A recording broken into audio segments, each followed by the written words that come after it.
po name nyo? Hana Veneracion po. Para sa inyo po, ano ang National Women's Month? Buwan ng pagsa-celebrate para sa mga kababaihan. What is the essence of being a woman? Pag babae ka, magagawa mo yung mga dapat mong gawin as babae. Kunwari, sa bahay, ganun makakatulong ka. Hello ma'am, ano po name nyo? Denise po.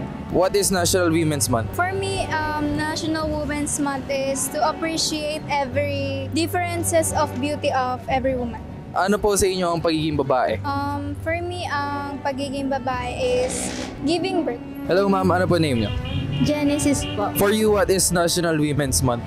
National Women's Month po, I think po, is yung pag-recognize po sa mga babae, hindi lang po as a gender, but pati din po sa mga kaya nilang gawin. What is the essence of being a woman? So, para sa akin po, yung essence po ng pagiging babae is yung pagiging ikaw lang po. So, yung enough ka po, hindi mo na po iniisip kung anong kailangan mong gawin. So, yun po yung pinaka-essence ng being a woman.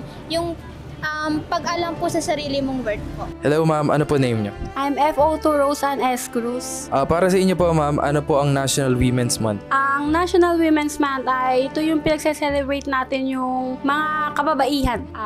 Dito sinashowcase yung mga talent ng babae, mga kayang gawin ng mga babae, hindi lamang ng mga kalalakihan.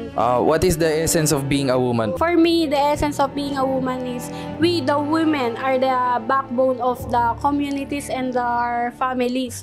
Kung wala kami, walang asikaso sa pamilya. Iba kasi yung pag-aaruga ng isang ina. Katulad namin mga bumbero dito sa pamayanan, nakakaya namin din gawin kung ano yung mga yung ginagawa ng mga kalalakihan. Yun. Hello po ma'am, ano po name nyo? Casey po.